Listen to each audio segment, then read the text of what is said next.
Good morning all of you.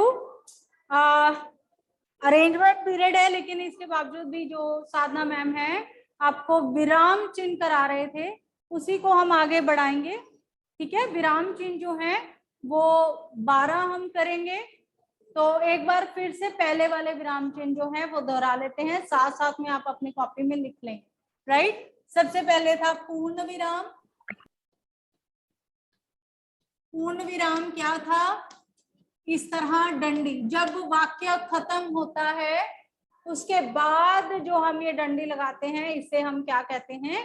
पूर्ण विराम कहते हैं। ठीक है, वाक्य जब खत्म होता है तो उसके खत्म होने पर जब हम ये डंडी लगाते हैं इसे हम क्या कहते हैं? पूर्ण विराम कहते हैं। राइट, उदाहरण भी साथ साथ में लिखते जाएं। राम दौड़ रहा है,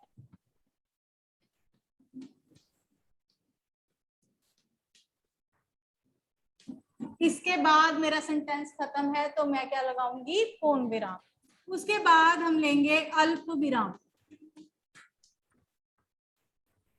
अल्प विराम क्या होते हैं? कॉमास। ठीक, जब हमें शब्दों के बीच में, ध्यान दिए, जब हमें शब्दों के बीच में थोड़ा सा विराम देना हो, पॉज देना हो, तो हम अल्प विराम का इस्तेमाल करते हैं। जैसे रीना, टीना, मीना सहेलियां हैं।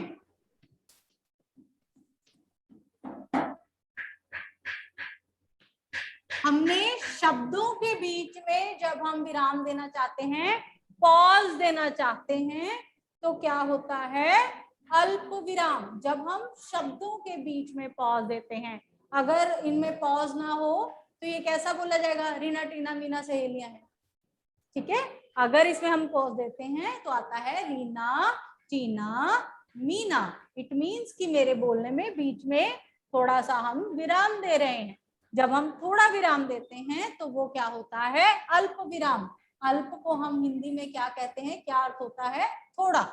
राइट, और अल्प विराम कहाँ लगते हैं? शब्दों में। तीसरा अर्ध विराम। अर्ध विराम, अर्ध विराम, जब वाक्य होते हैं दो, हम यहाँ पे कहते हैं कि शब्दों के बीच में विराम देने के लिए, जब दो वाक्यों के बीच में विराम दिया जाता है वहां पे क्या लगता है? अर्ध विराम। पूरा वाक्य, जैसे सुबह हो गई, सुबह हो गई, अब ये पूरा है अपने आप में।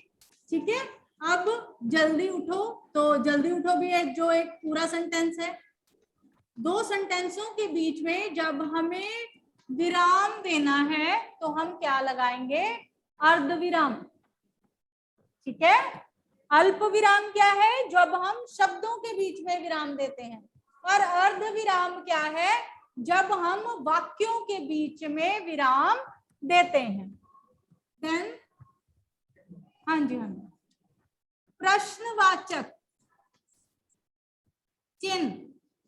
प्रश्नवाचक चिन्ह कैसे होते हैं? जब हम कोई प्रश्न पूछते हैं तो उसके पीछे लगते हैं। आप कहाँ जा रहे हैं? आप कहाँ जा रहे हैं? तो इसके पीछे जब क्वेश्चन मार्क हम लगाते हैं तो हमें पता चलता है कि ये प्रश्न है। क्वेश्चन मार्क लगाने से ही प्रश्न जो है वो पता चलता है। अब हम कहते हैं कि क्या, कहाँ, क्यों, ये सारे प्रश्नवाचक होते हैं, है ना। लेकिन क्या, कहाँ, क्यों के अलावा भी अगर कोई जा रहा है, मैं उससे ये पूछूं आप जा रहे हैं, उसके पीछे क्वेश्चन मार्क लगाए तो इट मीन्स कि मैं उससे पूछ रही हूं कि आप जा रहे हैं या नहीं। राइट, इसके बीच में मैंने क्या, कहाँ, क्यों इस्तेमाल नहीं किया है, क्योंकि उसके पीछे मैंने क्या लगाया है? Question mark. तो इसलिए मेरा जो सेंटेंस है वो प्रश्नवाचक बन जाता है कि मैं प्रश्न रूप में उसका इस्तेमाल कर रही हूँ। यहां तक सबको समझ में आया? ठीक, वेरी गुड। प्रश्नवाचक, उसके बाद विस्मयादिबोधक, विस्मयादिबोधक चिन्ह।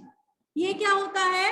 जब हम खुशी, साइन ऑफ एक्सक्लेमेशन, ठीक है, जब हम खुशी, गम, हैरानी ऐसे शब्दों को प्रकट करते हैं, दुख वाले शब्दों को प्रकट करते हैं, तो ये सब क्या है? विस्मयबोधक चिन्ह। ठीक, जैसे वह कितना सुंदर दृश्य है, वह कितना सुंदर फूल है, ये लिख लो, कितना सुंदर फूल है।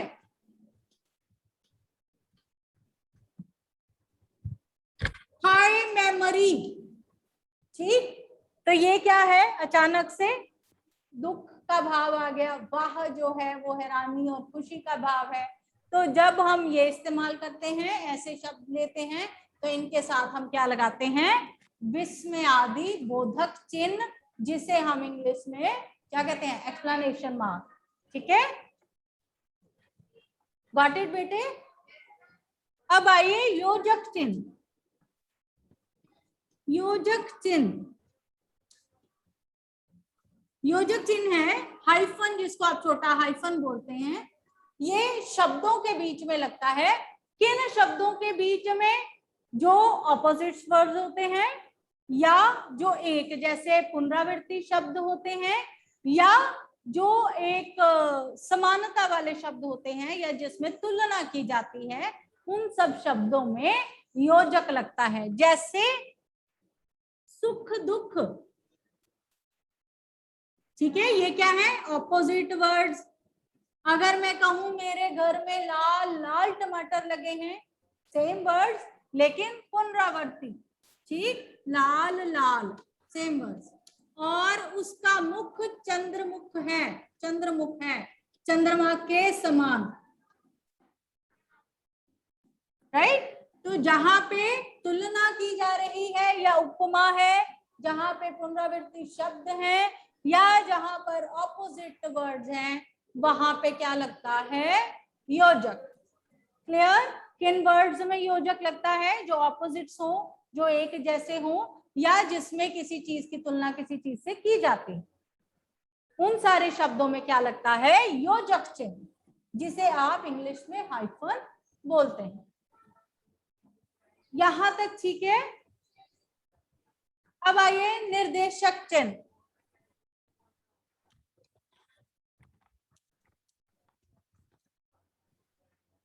निर्देशक, निर्देश करना क्या होता है? डायरेक्ट करना, है ना? यही होता है ना, किसी को कोई चीज निर्देश देना, आज्ञा देना। तो निर्देशक चिन्ह भी, जिसको आप अंडरस्कोर बोलते हैं, या बड़ा हाइफन, हाइफन से बड़ा, ये योजक आपने लगाया ना, इससे बड़ी वाली दंडी। तो ये कहाँ पे लगती है? ये जब कोई वाक्य शुरू होता है उससे पहले लगती है। अध्यापक ने कहा, अध्यापक ने कहा, उसके बाद हम क्या करेंगे? इस तरह निर्देश चिन्ह लगाएंगे। क्या निर्देश दिया? चुप करो।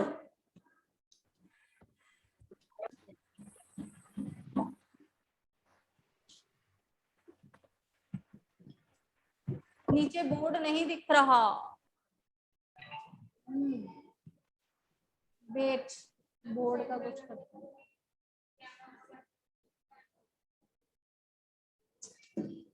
बच्चे रुको एक मिनट, करती हूँ इसको सेट।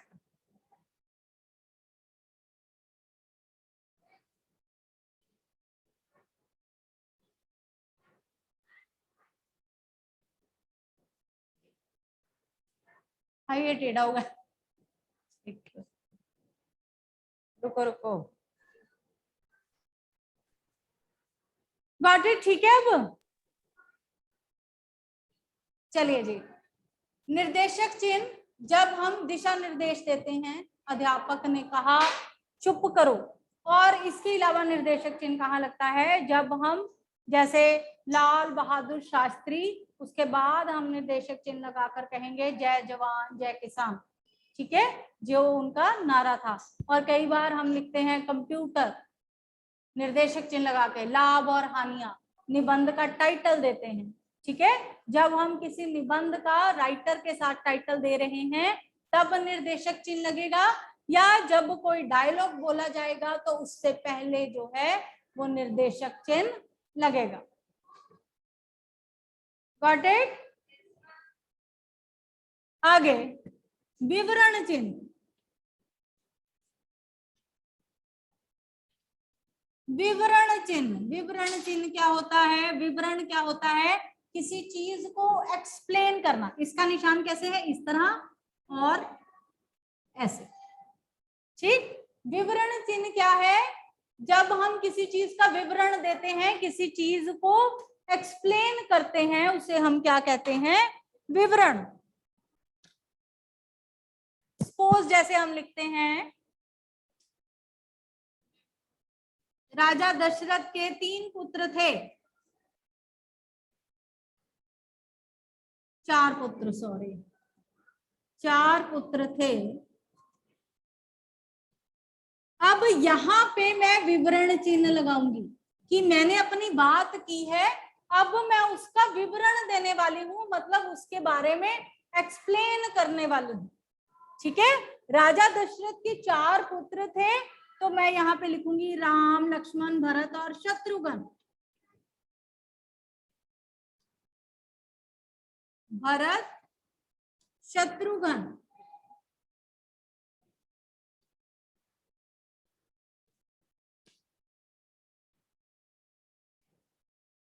किसी चीज का विवरण करना। इसी तरह मैं अगर लिखूं संज्ञा के 5 भेद हैं, उसके बाद ये विवरण चिन्ह लगाकर मैं 5 भेदों के नाम लिख लूंगी, व्यक्तिवाचक, जातिवाचक, ठीक है। जब हम किसी चीज के बारे में एक्सप्लेन करते हैं, विवरण देते हैं, तब हम इस चिन्ह का इस्तेमाल करते हैं। विशेषण के 4 भेद हैं, विवरण चिन्ह लगाकर, गुणवाचक, ठीक है, परिमाणवाचक, और कौन कौन से होते हैं? सार्वनामिक विशेषण और संख्यावाचक। 4th क्या लिखा है? प्रश्नवाचक।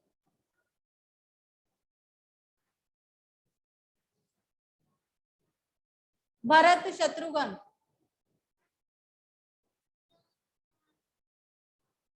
कहाँ पे बेटा? ये घन, शत्रुघ्न, घर वाला। 8th विवरण चिन्ह।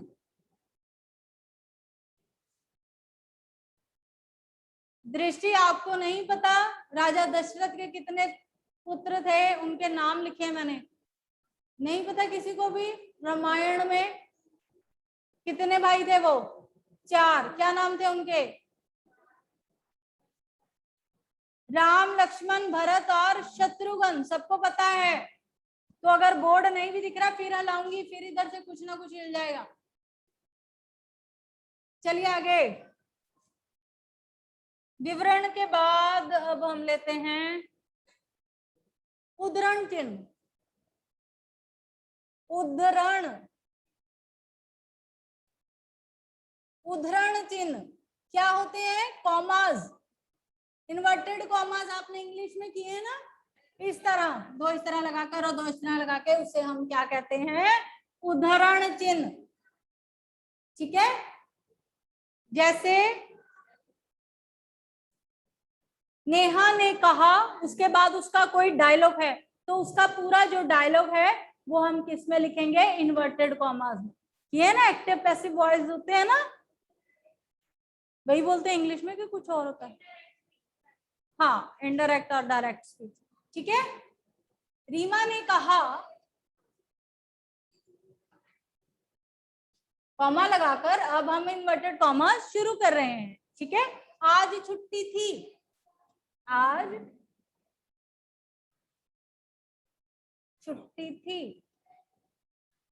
कॉमा क्लोज, ठीक है। जब हम डायलॉग एज इट इज लिखते हैं, जैसे का तैसे, जो डायलॉग जो वो बोल रहा है वो लिखना है, तो उसको हम किस में लिखते हैं?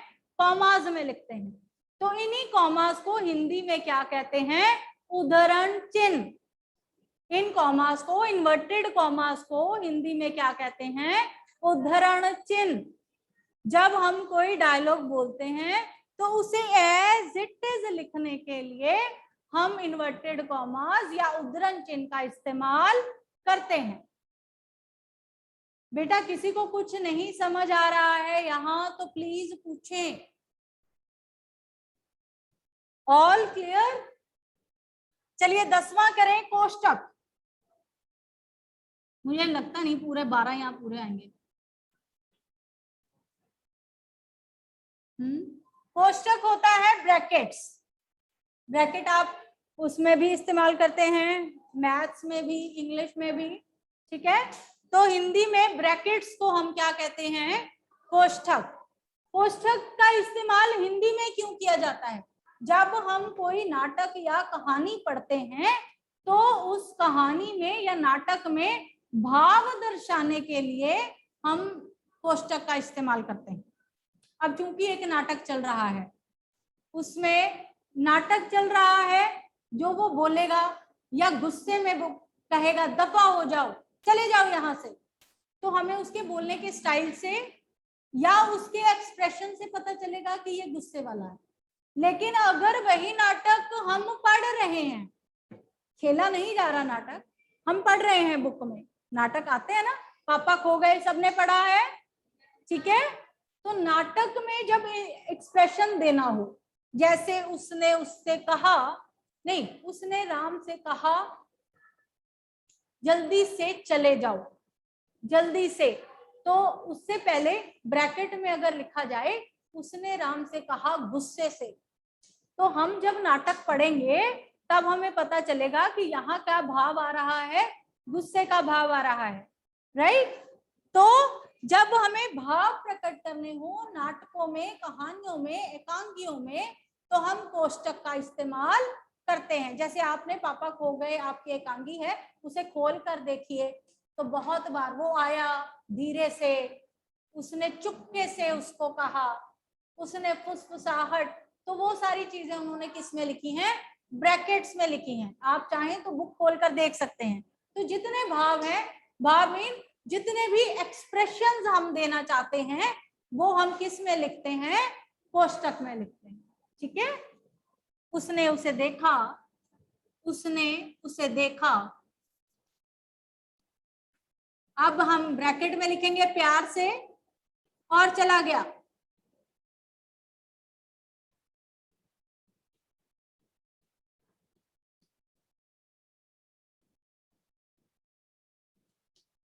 इट मीन्स कि यहाँ पे हम क्या दर्शाना चाहते हैं कि जब उसने उसे देखा तो प्यार से देखा था और फिर वो वहां से चला गया। जब हम पढ़ते हैं तो ब्रैकेट में जो भाव है हम वो समझ जाते हैं।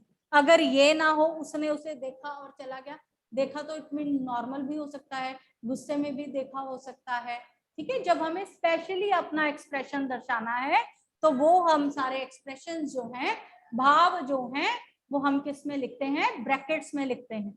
और ब्रैकेट को हिंदी में क्या कहते हैं? कोष्टक। एवरीवन क्लियर हो रहा है? अब इसको रब करना पड़ेगा। अगर आपने कर लिया है तो मैं रब करूं, लास्ट वाले 2 रह गए हैं, हम 12 ही करेंगे। कर दूं? पहले वाले 3 कर देती हूँ, ये तो आएंगे सबको। 2 ही रह गए अब हमारे पास। एक है हंसपद चिन्ह 11वां, या त्रुटिपूर्वक चिन्ह।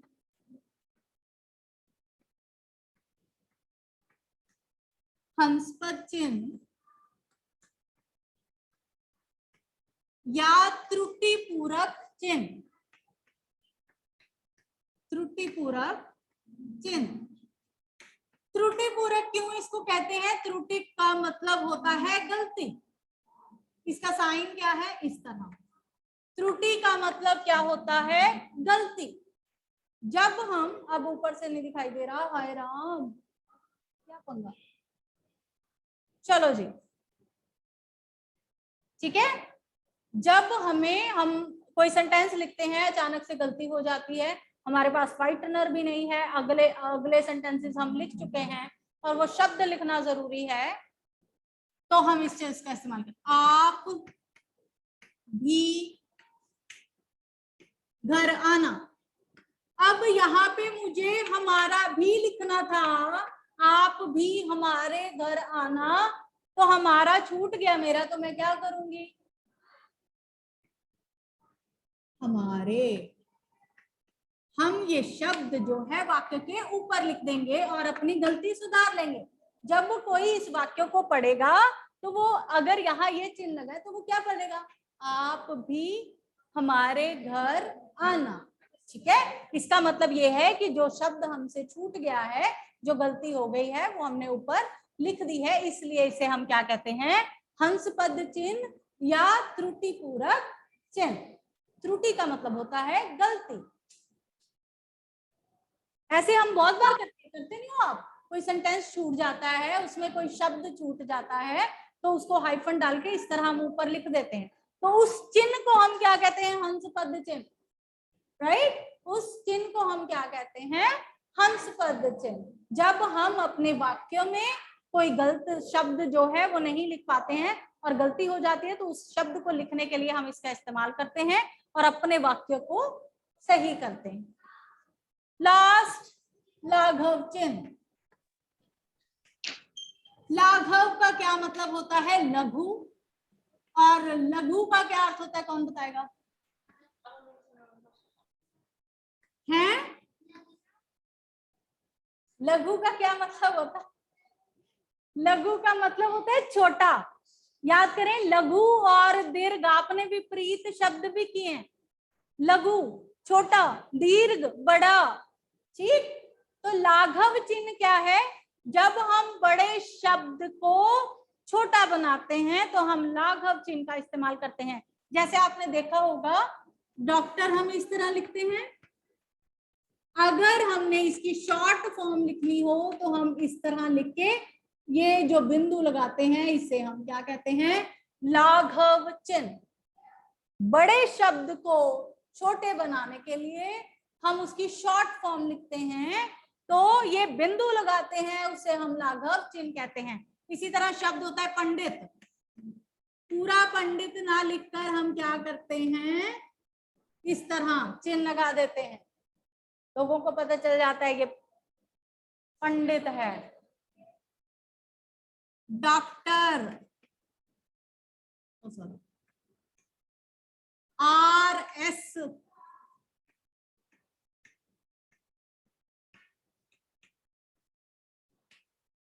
डॉक्टर RS अरोड़ा, चाहे उसका कोई भी नाम हो, डॉक्टर रघुवेंद्र सिंह अरोड़ा। ठीक, तो यहाँ पे RS मतलब शॉर्ट फॉर्म। लघु, शॉर्ट फॉर्म जब हम करते हैं साथ में हम क्या लगाते हैं, लाघव चिन्ह। किसी भी बड़े शब्द को छोटे करने के लिए हम इस्तेमाल करते हैं लाघव चिन्ह। डॉक्टर RS अरोड़ा, APJ गुलाम, है ना, पढ़ते हो ना आप, तो ये है लाघव चिन्ह। टाइम देखना बेटा कितना हुआ है, अगर है टाइम तो हम एक एक्सरसाइज कर लेते हैं। 7 ना, 7 मिनट पढ़े आपके, 12:15 पे छुट्टी होती है। यहां तक सबको समझ आया? अगर कुछ नहीं समझ आया जल्दी से पूछो, नहीं तो हम एक एक्सरसाइज करेंगे। आपको मैं सेंटेंस दे रही हूं, आपने उसमें विराम चिन्ह लगाने हैं अपने आप। हरी अप, जल्दी से। किसी को कुछ समझ में नहीं आया तो प्लीज पूछें। ऑनलाइन जितने बैठे हैं, ऑल क्लियर?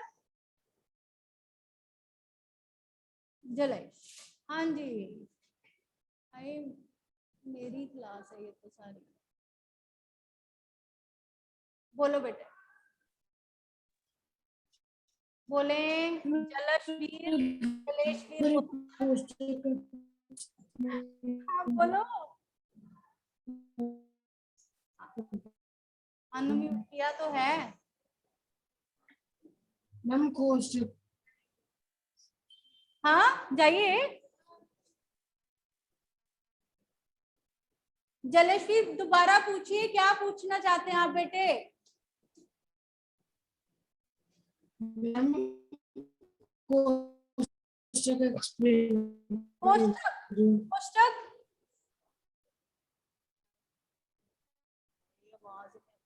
बेटा कोष्टक पूछ रहे हैं आप? मैम कोष्टक।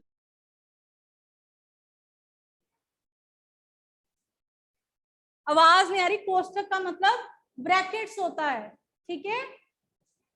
ओके, कोष्टक पूछ रहा है जलेश। तो वो क्या होता है, ब्रैकेट्स होते हैं जब हमें कोई एक्सप्रेशन जो है वो स्पेशली लिखने हैं किसी नाटक में, कहानी में या एकांगी में, तो हम अपने भावों को एक्सप्रेस कहाँ करते हैं, हम उनको कोष्टक में लिख देते हैं, ठीक है। जैसे एकांगी भी नाटक होता है, नाटक बड़ा होता है, एकांगी छोटी होती है। जिस प्रकार निबंध और पैराग्राफ होता है, अनुच्छेद छोटा निबंध बड़ा, उसी तरह नाटक बहुत बड़ा हो सकता है पर एकांगी छोटी होती है, ठीक है। पर होता वो भी नाटक ही है, छोटे बड़े का फर्क होता है। एनीवेज, हम कहाँ थे, कोष्टक पे। तो कोष्टक में हम सारे एक्सप्रेशन लिखते हैं, भाव लिखते हैं, ठीक है बेटे। अगर कोई कहानी चल रही है, दो पात्र हैं, उसने उसे मारा, तो आगे ब्रैकेट में लिख दें अगर जोर से, तो हमें पता चल जाएगा कि अच्छी तरह से उसने उसको मारा, ठीक है। तो अपने भाव को प्रकट करने के लिए, अपने एक्सप्रेशन को प्रकट करने के लिए हमने जोर से जो लिखा है वो ब्रैकेट में लिखा है, ताकि जो पढ़ने वाले पाठक हैं उनको क्लियर हो जाए। क्योंकि जब हम नाटक खेलते हैं तब तो सामने सब कुछ दिखाई देता है, ठीक है। तो जो जब हम पढ़ते हैं तब जितने भाव होते हैं, जितने एक्सप्रेशंस होते हैं, उनको हम कोष्टक में लिखते हैं। कोष्टक आर ब्रैकेट्स। क्लियर? लग गया पता बेटे? ओके, एक्सरसाइज करें। थोड़े से सेंटेंस देती हूँ, उसमें आपको विराम चिन्ह लगाना है, राइट। मैं इसको रब कर रही हूँ।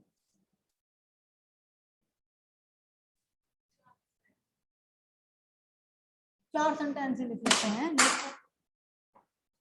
मरो।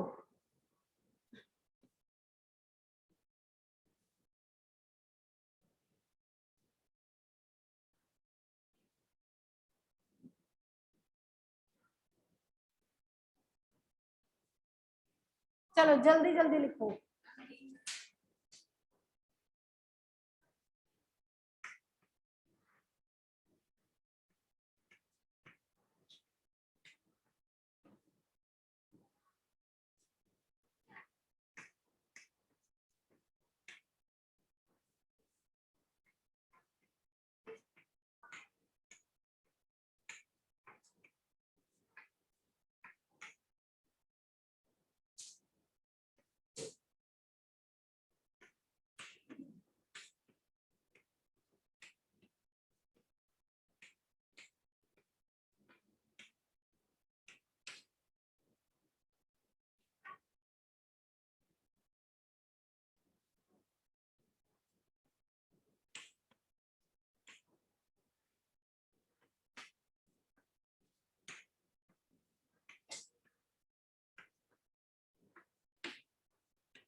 सिर्फ एक पंक्चुएशन मार्क लगाने के लिए मुझे इतने बड़े बड़े सेंटेंस लिखने पड़ रहे हैं, और आप नहीं लिख सकते, है ना।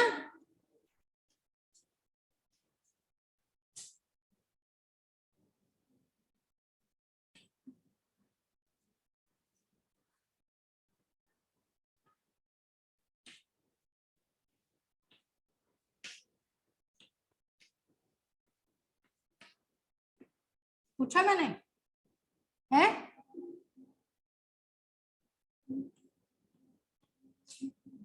सेवंथ में भी आगे सुधरना मत, है ना भाई, फिफ्थ क्लास वाली हरकतें।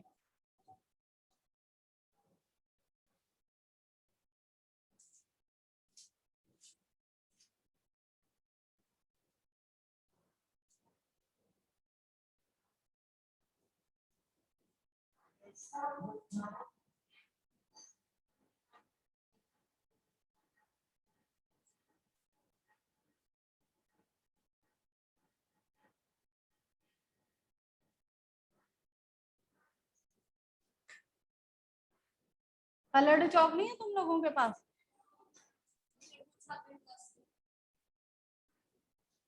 चलो अब ये करके रखना, फिर बाकी और सेंटेंसेस ट्यूसडे को करेंगे, ठीक है?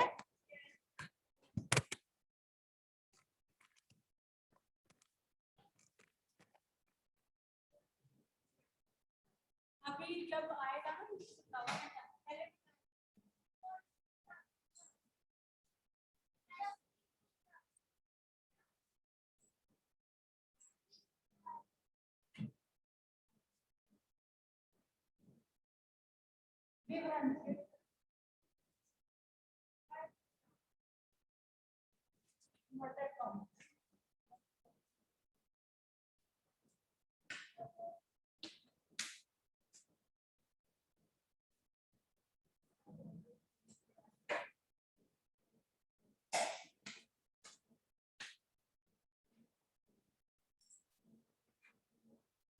चलिए जी।